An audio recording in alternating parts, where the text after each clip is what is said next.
आम्ही कुठून आले आहात तुम्ही? गेवराई जिल्हा बीड काय सांगाल मराठा गोदा काठावरून आलो आम्ही। म्हणजे या मराठा मागणीसाठी, मराठा आरक्षणाच्या मागणीसाठी दूरदूरून मुस्लिम बांधवही सहभाग देत आहेत। 100% आमचा माननीय जरांगे पाटील साहेब त्या दादा यांचा पाठिंबा आहे। जे खेड्या कपाड्यानी जे लोक आहे गरीब मराठा त्यांना शिक्षणासाठी लय त्रास व्हायला लागला, त्यांना आरक्षण 100% भेटायलाच पाहिजे। 100% आरक्षण भेटायला पाहिजे त्यांना।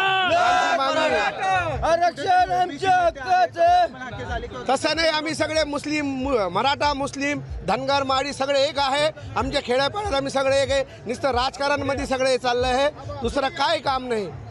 मरो दादा दरांगेचा विजय असो। पण असं सांगलं जातं की गणेशोत्सवानिमित्त मोर्चा इकडे आणला आहे, तर कुठेतरी मुंबई जाम करण्याचा प्रयत्न। नाही नाही, असं बिलकुल नाही। नाही। गणेश उत्सवात त्यांनी आंतरवाली सराटीत येऊन मारहाण केली। गणेश उत्सवात येऊन आंतरवाली सराटीत मारहाण केली नाही का पोलिसांनी? त्यावेळेस तिथं गणेश उत्सव नव्हता का गावात? आज त्यांना गणेश उत्सव दिसायला लागला। आणि गणपती बसणारे आम्हीच ना, आम्ही कोण आहे? आमच्या प्रत्येक घराघरात गणपती आहे ना। आम्ही गणपतीचा आशीर्वाद घ्यायला आलोय। पण गुणरत्न सदावर्ते वगैरे असं म्हणतात की अहो त्याचा कोण ऐकत हो? पहिल्यापासून आम्हाला मराठ्यांना आरक्षण नाही मिळालं ही त्यांची पहिल्यापासून इच्छा आहे। म्हणजे आरक्षण संविधानाला मान्य नसलेलं आरक्षण, संविधानाचे मान्य करून आरक्षण मिळालंच पाहिजे, आमचं हे मान्य आहे। 50% आरक्षण आहे ना सर, लोकसंख्येच्या 50% आरक्षण भेटायलाच पाहिजे। लोकसंख्या जनगणना कशामुळे सरकार कराय ना? जनगणनेचे सगळे आकडे सरकारजवळ आहेत। पण मागच्या वर्षी तुम्ही जेव्हा आले होते त्यावेळेस कुणबी प्रमाणपत्र बऱ्याच लोकांना दिले। फक्त मराठवाडा राहिलेला आहे सर, बाकी सगळं कुणबीमध्ये आलेलं आहे। फक्त 30% जनता राहिलेली मराठा समाजाची। आम्ही सोलापूरवरून आलोय। काय सांगाल मराठा आरक्षणाबद्दल? मराठा आरक्षण हे मिळालंच पाहिजे आणि ते आमच्या हक्काचं आहे।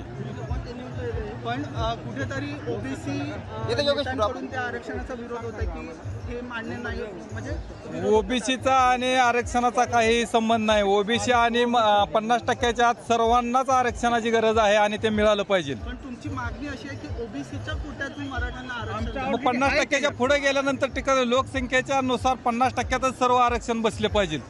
त्यामुळे आमचं आरक्षण बी 50%च्या आत सर्व ओबीसी मध्येच बसणार आहे। मागच्या वर्षी सरकारने जे हैदराबाद गॅजेट लागू केलं होतं की नाही केलं होतं? मग म्हणजे सगळे सोयरे कायदा झाला किंवा केलं होतं पण त्यांनी ते केलं होतं। हैदराबाद वेगळं, कोल्हापूर वेगळं, सातारा वेगळं, त्यामध्ये त्यांनी ते सक्सेस केले नाही।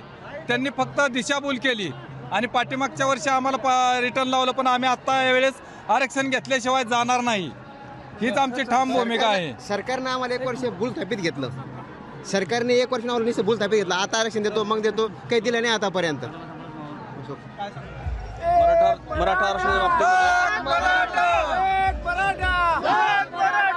मराठा आरक्षणामध्ये सरकारनं जी मागच्या वेळी जी आहे ती फसवणूक केलेली आहे आणि म्हणून आज परत एकदा मराठ्यांना आंदोलन करण्याची वेळ आलेली आहे। मराठ्यांना इथं येण्याची काही आवश्यकता नव्हती। मागच्या वेळी जर आंदोलन करून त्या आंदोलनामध्ये यश मिळालं होतं, त्या अनुषंगाने जर 50%च्या आत जर आरक्षण दिलं असतं तर ही गरज पडली नसती। पण सरकारनं ही वेळ आणलेली आहे आणि म्हणून याला जबाबदार सरकार आहे आणि म्हणून आजच्या आंदोलनामध्ये सरकारनं 50%च्या आजचं जे आरक्षण आहे ते घोषित करावं अशी मी समाजाच्या वतीने विनंती करतो।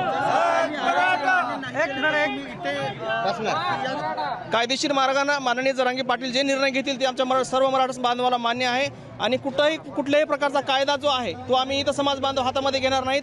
माननीय मनोजदादा जरांगे पाटील जे आदेश देतील त्याप्रमाणे आम्ही पुढे काम करणार आहोत।